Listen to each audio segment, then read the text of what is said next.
I'm Jared Fry, General Manager of Medina TV. Hi, and I'm Jacqueline Rinksmeyer, Executive Director of the Greater Medina Chamber of Commerce.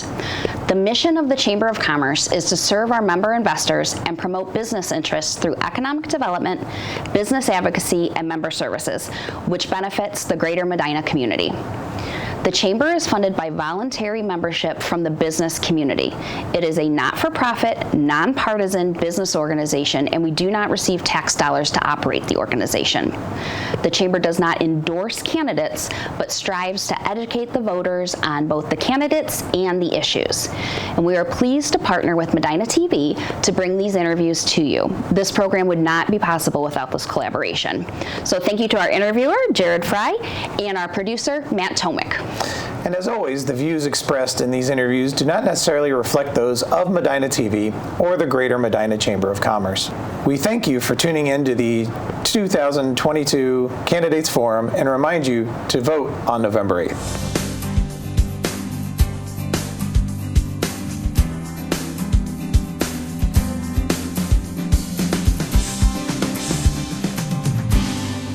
Joining us now in studio is Melanie Miller, a candidate for the state representative of the 67th District. Thank you for joining us today. Thank you so much for the opportunity. Yeah, it's great to have you. For our residents and our voters at home, why don't you take a few minutes and just tell us a little bit about yourself? Absolutely. Well, I'm Melanie Miller. I'm originally from Brook Park, Ohio, so from the Cleveland area, born and raised, and a graduate of Cleveland State University actually I majored with a degree in communication and a digital media and film background, and did television for a little while. But then shortly after I was in college, I wanted to run for Miss Ohio, Miss America. So in 2006, I ran for Miss Ohio and won. And so I took a year off from college to travel the great state of Ohio and to minister to families and children across our great state. And I think really those opportunities really gave me a love for public service. So met my husband on that journey, moved to Ashland, and been in the city of Ashland for almost 15 years. Been married to my husband, Matt Miller, who's the mayor of the city of Ashland. And I serve currently as an executive director of our faith-based pregnancy resource center. So we help women and men with their pregnancy options. We offer free services. So I love my job there. And really one of the reasons I wanted to run for office was, if you remember, we had redistricting that took place last year. And so the 67th district became an open seat. And so the 67th district encompasses all of Ashland County and then the western portion of Medina County up through the city of Brunswick. And in my role as executive director of the Pregnancy Resource Center, I've been to Columbus and have had the opportunity to testify on different legislation. And so I think there were seeds planted over the last 7 to 10 years.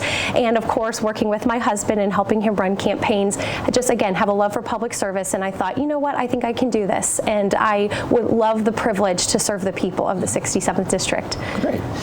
Now, for the voters and the residents at home, they may not know exactly what happens or what does a state representative do.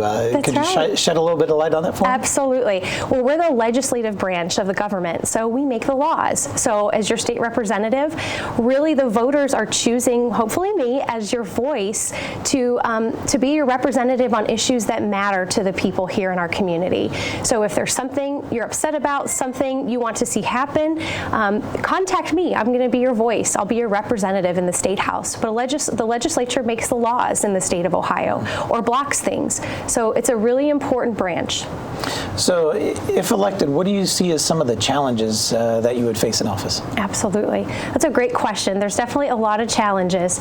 I think probably one of the biggest things that's on the hearts and minds of a lot of people right now is the economy and the taxes and inflation. And I think we all are experiencing things right at the grocery store right now. I know I took some pictures recently going to shop for meat, and the shelves were almost completely bare.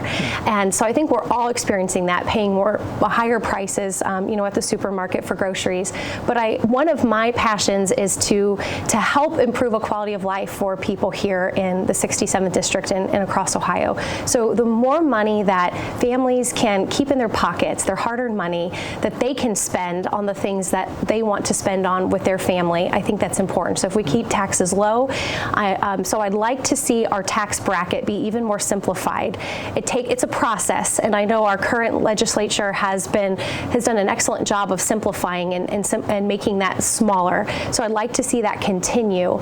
But also, I think some of the other challenges right now, especially Ohio, infrastructure is huge, and our communities simply cannot afford a lot of the updates that 50 years or more of water and sewer and bridges and roads need repaired. And so Ohio actually next year, so it'll be our class coming in, Ohio will be receiving more than $11 billion in federal funding that can be distributed throughout the state. And you better believe I'm going to be a strong voice to make sure that those dollars come back to our local communities to relieve the burden, again, on our local taxpayers. So you can only tax people so much to improve our roads, but to have this gift come to the state, that's one of the areas I want to champion. So that will also help with economic development as well. If those things do get improved, I think there's opportunities for more economic development, for more housing to be developed. That's one of the things I'm hearing on the campaign trail is more housing for people. Also, people are talking about the broadband, wanting more access to that as well, especially in our rural communities. But also workforce development. A lot of our business owners have so many jobs, but there is not a trained workforce to step into those roles. And I didn't mention about me, but I'm a proud graduate of career and technical education. I did 2 years at Polaris Career Center in medical assisting and was a spokesperson as Miss Ohio for career and technical education across the state. So I would love to see more of the workforce being developed earlier in our 16, 17-year-olds and seeing how we can incentivize our young people to get involved in the workforce so that they're ready for these jobs. And that brings up perfectly into my next question. Is that's one of the problems now is where are the workers and trying to find that. What approaches, I know you just mentioned getting youth involved, but what approaches would you take to kind of help bridge that gap and get that workforce steady again? Absolutely. One of the neat things that we're seeing at our local career center in Ashland County is they're creating days with our young people, even as early as the 5th and 6th grade, and introducing young people into careers that maybe would be more dominated by men or women. So for example, we have a day where the 5th and 6th graders come to our career center and they do teach the girls about looking at professions in the STEM or the science industry, so engineering,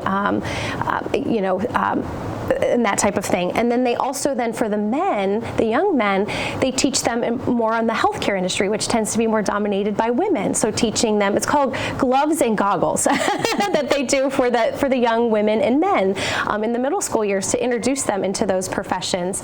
One of the other things I've talked with some of our manufacturing companies about here in the district is they're looking at doing some sort of an internship or a workforce study program over the summertime to begin introducing again, the next generation into manufacturing, into business, and taking a look at what that path might be. So I think that there's ways we can incentivize that and get young people more ready for the workforce. That would be, I think that's a great step in the right direction. And I don't know about you, but I remember as a kid, I mean, I had my first job at like 15 years old. And it seems like today there aren't a lot of young people that are working now. And so any way we can start teaching them personal responsibility, start teaching them those soft skills, those life skills, so that they can keep a job. That's one of the other challenges I hear from a lot of our business owners is people just don't show up to work. And so we need to start instilling that in our young people earlier, is that personal responsibility. And then also speaking about the youth, referring to education, school funding has always been a big issue. Do you feel that steps have been made in the correct direction as far as school funding goes, or is there still work to be done? That's a really complex issue, and I would say there's pros and cons to both sides of the issue. I know the fair school funding has been passed, and there are pros to that and there are cons to that. I always think there's always more work that can be done. I'm very proud that I've been endorsed by OEA, and so I'm a huge advocate for our teachers, and I think our teachers nowadays have a huge burden on them because it seems like in many instances they almost have to be like a social worker in the schools, which keeps them from doing what they love doing, is teaching, reading and writing and arithmetic. So I think we need to definitely make sure our schools and our teachers have the resources necessary so that our students can thrive and they can get a great start in life.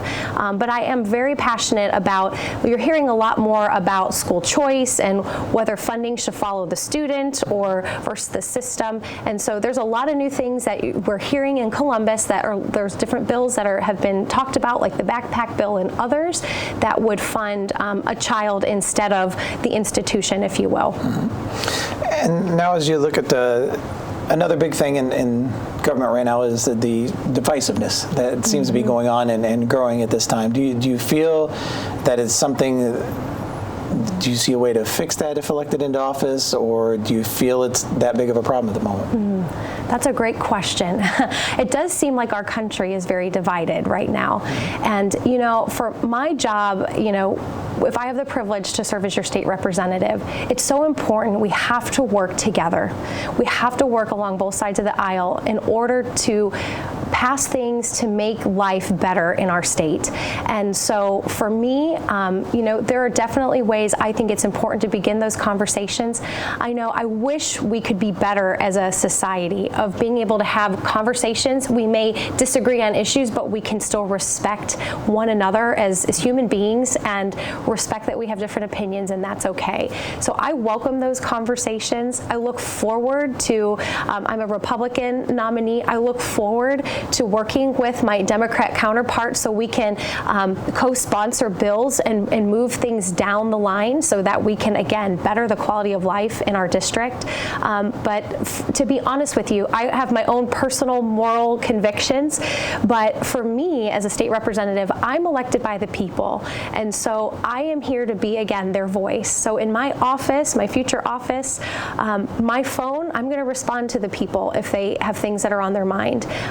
If it's what's best for our region and for our district, I'm going to align myself in that way, as long as it doesn't compromise my moral convictions. But I want to do what's best for the people and for the district. And I'll delve a little deeper into that last part of the answer you just gave there. As far as handling that balance, how do you handle the balance of your local constituents with that as the state as a whole?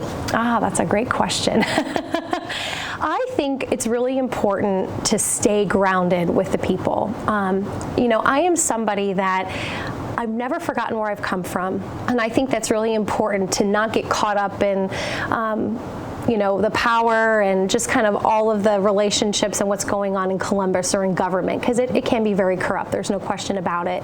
So it's very important to stay grounded, to stay in the district, to meet people. I know for me personally, when I'm feeling down or just being a human, you have low moments.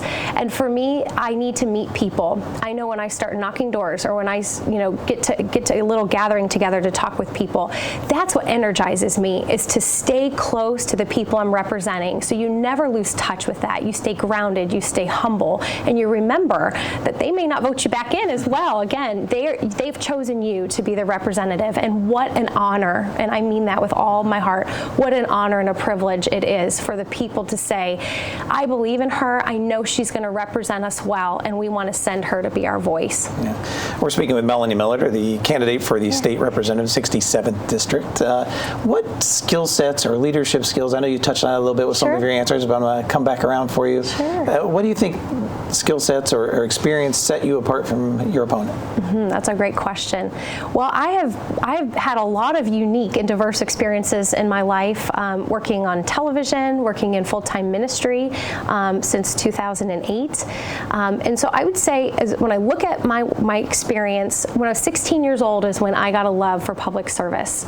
I ended up winning a pageant called Miss Brook Park and became an ambassador with our mayor at that time. And I traveled everywhere with him. And again, that's where I believe my love for public service began. But I would say, as far as leadership goes, my work at the Pregnancy Care Center, I've been the executive director there for 7 years. It's one of our largest nonprofits that serve all of Ashland County. So I manage a staff and volunteers of over 20 individuals. We make payroll, manage a budget of over $500,000. So I have experience in those areas.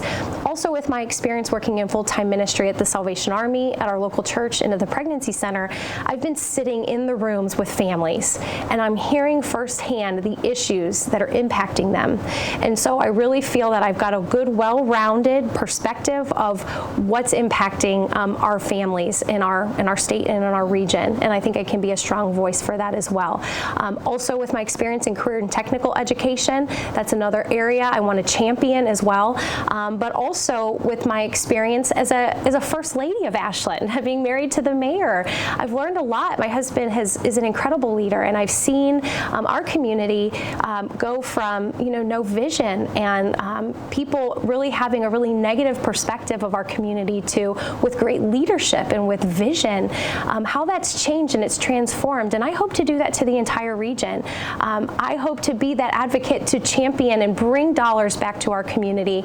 I look at former Speaker of the Senate, Bill Harris, who represented in our district. And he did a wonderful job. He never lost sight of the people he was serving, and he always championed his communities that he was serving and always made sure monies came back so that there could be more improvements. And that's the type of person I want to be as well. I know how to fundraise.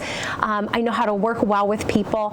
And I think one of the things that sets me apart is I'm not just going to do the bare minimum. When I put my mind to something, when I say, you know what, I think that God's calling me to this, I go all in and I work very, very hard. And although I may not know everything about the issues, I'm somebody that will do my homework. And I know people within the district that I can call and say, how is this bill, or how is the way this is written, how is this going to impact people here right in our district? And I've not been afraid to do that already.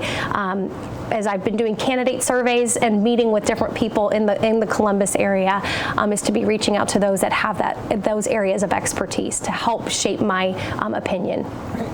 Again, speaking with Melanie Miller, the candidate for State Representative 67th District. I want to thank you for being part of the political process and being part of this, and thank you for taking time to answer my questions. But I want to give you the opportunity, in case there's something I missed or something you want to make sure you touch on, to speak directly to the residents and the voters at home. So I'll turn the microphone over to you now. Excellent, so much. Well, I want to just say it would be an honor and a privilege to serve as your next state representative. You will find that I will always be available to take your calls, to answer any questions that you may have, and I want to hear from you because I know that you are the ones that I am representing as your voice in Columbus. I would love to connect with you. I would like to give you my website, so if you have questions or you want to learn more about me, my website is melaniemillerforohio.com, melaniemillerforohio.com, and I would love to connect with you. Perfect. Thank you again, Melanie Miller, candidate for State Representative 67th District. Thank you for your time today, and I wish you the best of luck this November. Thank you.